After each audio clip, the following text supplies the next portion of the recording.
Hello and welcome to our program Where God Weeps, a program in which we speak about the situation of the suffering church around the world.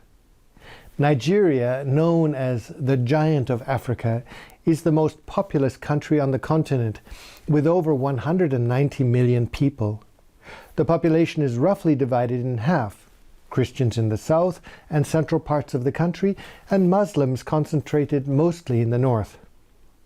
The growth in the number of Catholics in Nigeria is also formidable, presently numbering about 20 million, with recent popes establishing a number of new dioceses.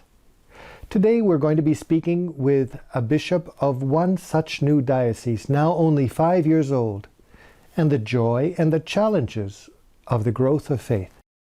To tell us more, it's my great privilege to welcome Bishop Michael Gokum, the bishop of the newly established Pankshin diocese in the central part of Nigeria. Bishop Michael, thank you for being with us here today in our program. Thank you, Mark. It's nice to be here.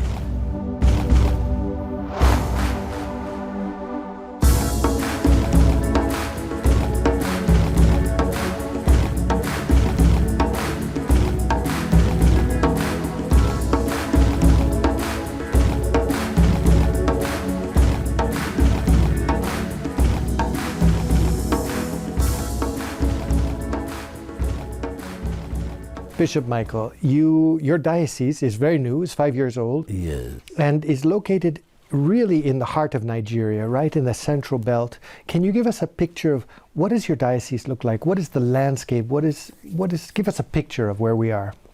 Pankshin diocese actually is the middle part of Nigeria, like you rightly said. It's a diocese of at the moment with about 280,000 people. This diocese is actually in the central part of Plateau State, but it's a diocese that's a bit rocky. Part of it is really rocky, and it's actually kind of in the rural area. People are mostly farmers. Mostly farmers and quite isolated. Yes, with little of a kind of infrastructures. A lot of things are really not there, but the people are happy where they are. And honestly, the number coming to the church is really something interesting. I want to get to this in a minute, but can you describe, you've mentioned agriculture. What kind of agriculture, what kind of villages are we talking about? Are they wooden houses or what kind of environment are we talking about? When we talk of agriculture, actually, it's not about mechanized agriculture. Mostly they use their tools, their hands, so it's like when there is no rain, everything collapses. But the people are actually just using minor things. And they are really in the interiors, just small settlements in the different villages. A good number of them still live in kind of in thatched houses. In thatched houses, so grass houses. With a mud floor. Yeah, with the mud floor, of course. And so, of course, most of them too, with nothing in their houses. Now you mentioned 200,000. Is that the number of Catholics or is that the number of the total population of the diocese? No, the total population of the diocese is about 1,100,000 people. Of which 200,000 are Catholics. Meaning that almost 80% are not Catholics. What are the other populations? Mostly the Protestants. Protestants. And then a few of Muslims, and then the traditionalists. Now, you grew up in such a family from this region. This is your home, isn't it? Yes, it is. You were born and raised in this country, so it's very familiar for you. Yes. Yeah. But your parents were not Catholic. No. Actually, I grew up and I discovered my parents were traditionalists. They were not Catholics. What does it mean to be traditionalist? A traditionalist means one who worships the African gods, the different maybe idols that they used to. That was the religion they had. Give us some examples of what kinds of gods these would be and how would they worship these gods? So they believe in gods, let's say gods of the land, God of the sea, God of the stars, God of some of those things. They have idols actually that they pray to. So they're actually votive figures then? Yes, really. And your parents then, how did you become Catholic? I mean, if the Catholic population is not so big, how did you, and you grew up in this kind of environment, how did you encounter the faith? And honestly, what happened actually was that as a small boy, we would go around with our friends, some of them whose parents were Catholics. I used to go to school, maybe go to church, go to the football pitch and play with them. So you would then one day I just discovered that we both go to church, and I fell as to go with them. And when I decided, and I told my parents, I want to continue, I want to go to church. But they never had problems with that. They didn't mind? No, not at all. And then, when was it that you felt, maybe I've got a vocation, maybe I've got a call to the priesthood? Yeah, when eventually I had to stay with one of my uncles who was a teacher, and then we were in another parish, and there were these missionary priests.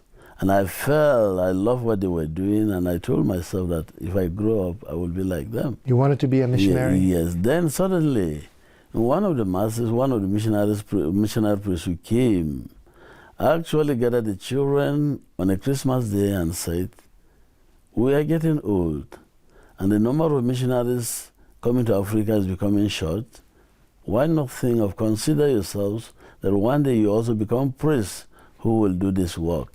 And I felt as if something was actually, went in, and I said, I must do something. And that was just the beginning. And I'm sure God himself does his things. He does his things. The way he wants it.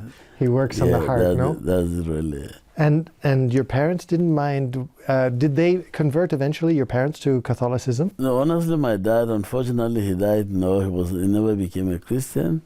But my mother was, until after my ordination, about 5 years, that my mother became a Christian and I baptized her. Oh, how beautiful. Yes, really. She must have been happy then. Oh, she was so happy. I was happy myself at least. This was a great thing I could do. And thank God for that. Thank God for that.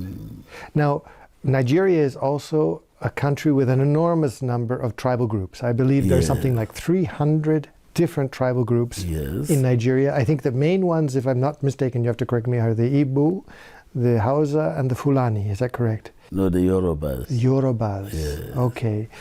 And your tribe is which now? Oh, I come from the Angas tribe. Which is it's a smaller tribe of the Hausa. 500,000. 500,000? Yes. What is important in the tribe? What is healthy? What is good in the tribal culture? What is important for the human person in the tribal culture? No, honestly, in the tribal culture, the good thing actually is that people are united, they come together, they tend to have their own philosophy of life, what they should do and what they should not do, and they try to correct people when mistakes are made, and then, you belong to a group that this is what is you are known for. No tribe will really want to be a bad they don't want bad things or such.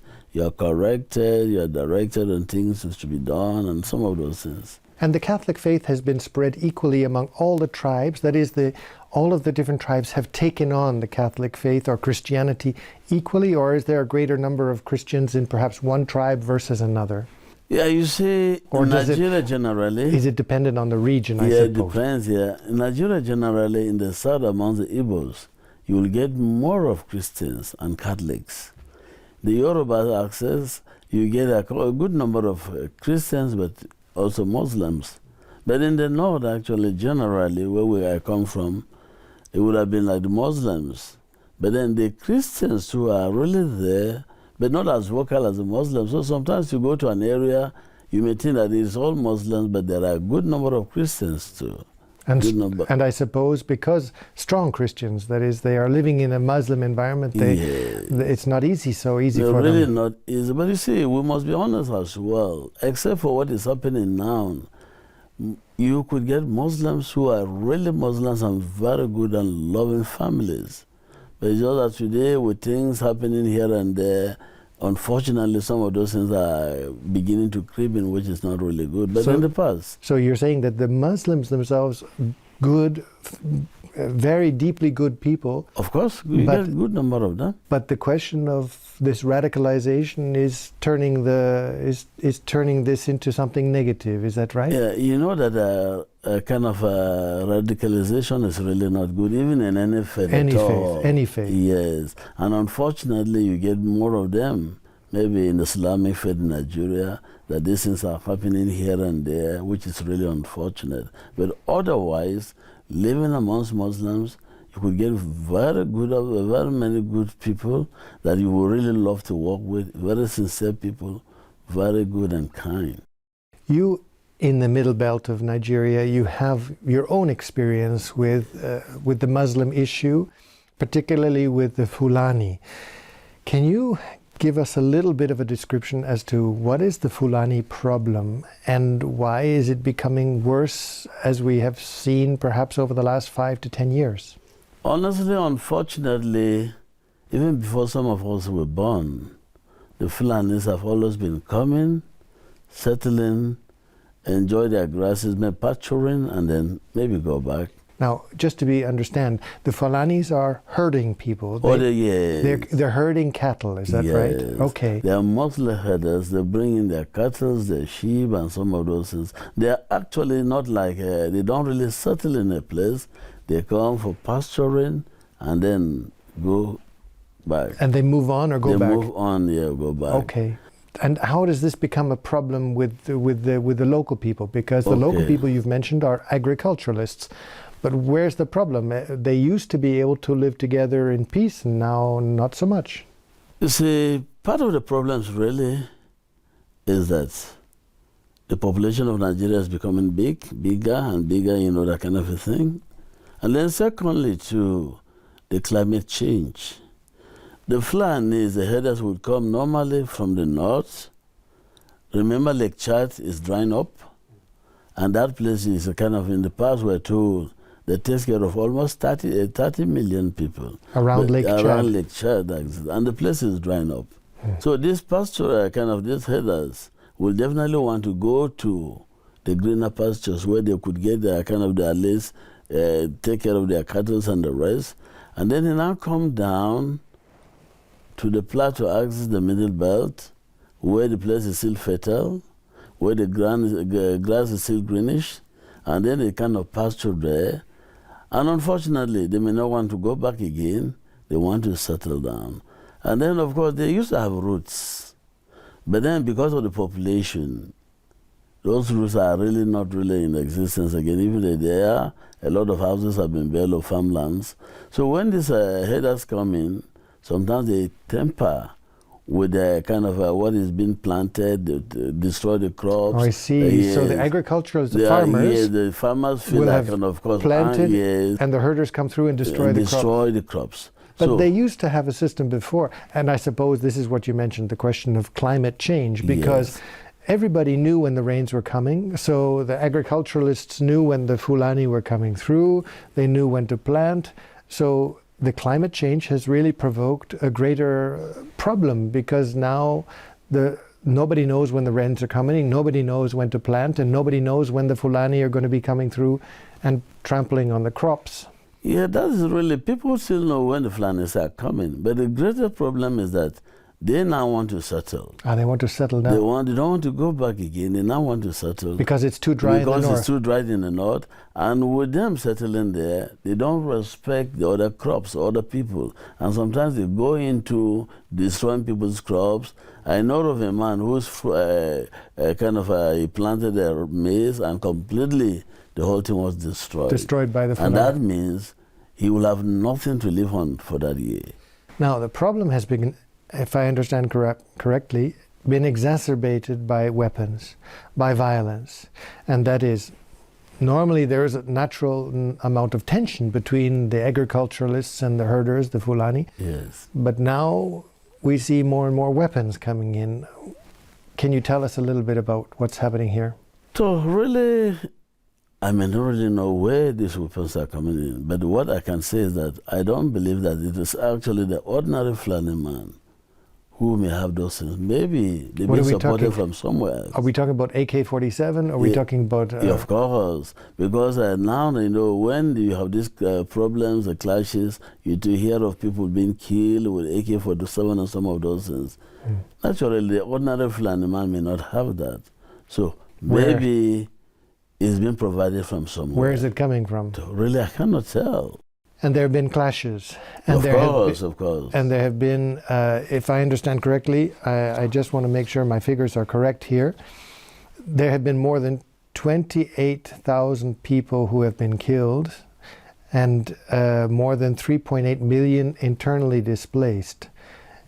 I'm not sure if these numbers are familiar with you. This is what I read recently. But the problem is enormous. And how do you see this, or let's say, how do you contact this in your day-to-day pastoral work? Actually, as for the figures, I may really not know, but I know people have been displaced and people have been killed.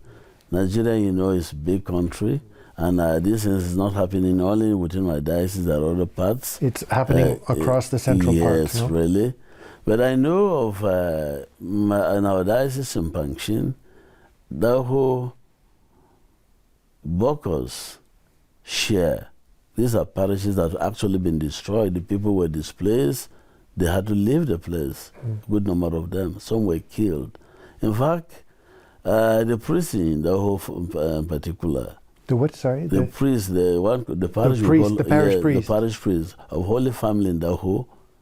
He had to we had to get the support of the army to help him stay, because most of these IDPs ran from the villages and camped in the parish. And they have been there for long, until of recent, that they started going home. But you know how people actually, they would prefer to stay with their relatives in towns than to stay in a camp. In a camp. Yes. So IDPs, it's hard to number because they've gone really, to the relatives. Yes. But initially, when it happens, we try to kind of get some food items through the work of JDPC and bring it up to them to help them, you know. But to give a little food. Just to give a support, but you cannot do everything for them. Was there one story that touched you particularly in your work with the IDPs? Yes.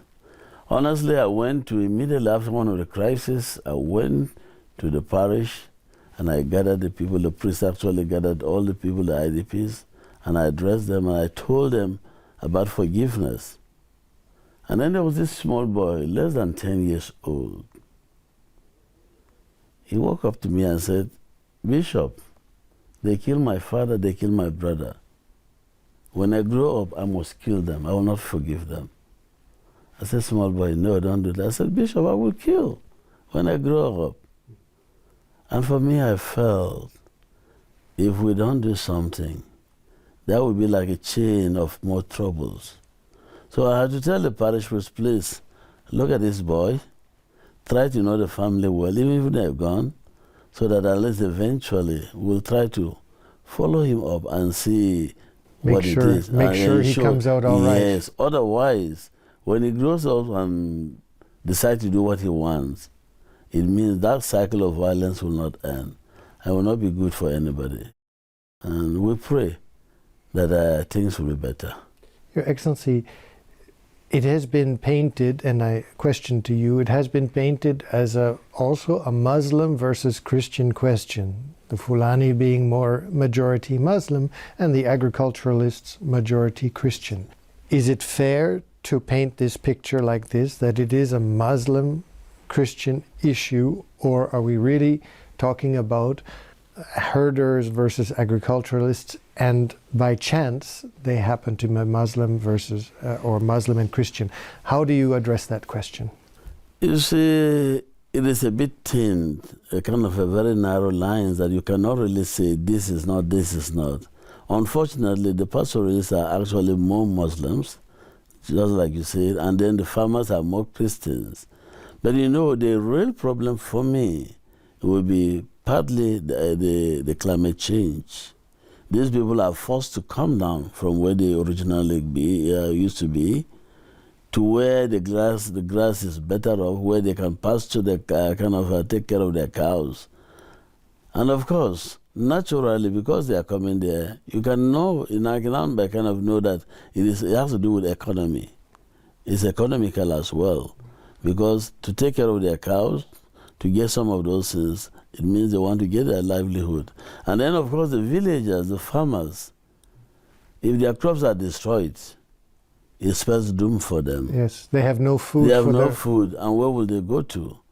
But of course, you see Nigeria, because it is that kind of division, when it happens, people will easily say religious. So partly it could be, because if people are also talking about conquering the place and kind of taking over, and since the people are Muslims, the conclusion is that, maybe the Muslims want to take over. But I don't really say it is Muslim Christians about the climate change, about the economy, about the population is getting on big and people want to settle somewhere. But you know, the thing is that government, of course, should have known how to do it better, because that is the kind of, if the country belongs to all of us, people have the right to stay anywhere, but you don't have to push somebody to come in and stay. And take their land. And take their land. No. Yeah. How can the church help in this question? Thank God, occasionally when I go, I don't just stay alone. I try to visit even the chiefs or the Muslim imams and the rest, and we always tell them, we have no country other than Nigeria. We must live together, just like our foreparents have been doing.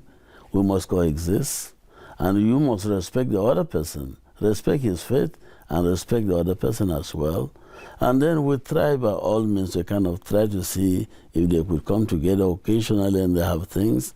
Like I remember the last time when I had some items to give to the IDPs. I invited the imams so that the Muslims were also there. We shared all these things regardless of the faith, but at least they're human beings. They need to be supported. So actually my prayer is that we live together. We do what we can for the good of the society. Our people are suffering, and suffering has nothing to do with religion. Every human being, whether Christian or Muslim, if it comes, you suffer, and we should kind of try to help humanity. A quick conclusion, you are with 200,000 Catholics in your diocese, which is very spread, it's a big diocese. Yes. How can we help you? What are your needs? What is it that we can do for you? Honestly, I must first of all start by thanking church aid to the church in need, because in the past they've really been supporting us by constructing churches, building some parish houses, and then helping us even to train our priests and our seminarians. And of course, I believe that when priests are well trained, you send them to some of these people, these places, and they become leaders in order to help others as well. And then, of course, helping us to build churches and to rule some of these churches really has gone a long way in supporting the people. Because I remember in particular there was this church, people only used to worship under trees, and now with the help of a church in need, they now have a decent place of worship. I was there the other day, and it was joy and joy and joy all through. They kept on thanking me, the bishop, but I said, not me, thank the people of God. We may not know where they come from, but they've been good for the sake of Christ, and we appreciate them. And how can we help? What more do you need? Actually, when I came in, I brought in some applications for further support so that we can do some of maybe our projects as well. Formation? For formation of priests, roofing of more churches. Actually, I was talking about a convent in one of the places whereby there are more than 3,000 children, but you don't have any good school around. I want sisters to be there. If they are there, they will definitely try to help us. When you bring the sisters, they do amazing work. Amazing work. Yeah. And these are some of the things we really want to. Because the people would have loved to, but the means are really not just there. That's it. Bishop Michael, thank you for having been with us today. Thank you very much, and I appreciate you. And may God bless all of us. Amen. Thank you. Thank you, ladies and gentlemen, for having been with us today in our program, Where God Weeps. And if you'd like to know more about Bishop Michael, his work in the Pankshin diocese in central part of Nigeria, and perhaps how you might be able to help, I would encourage you to look at the contact information at the end of this program. And we look forward to seeing you next week. Take care.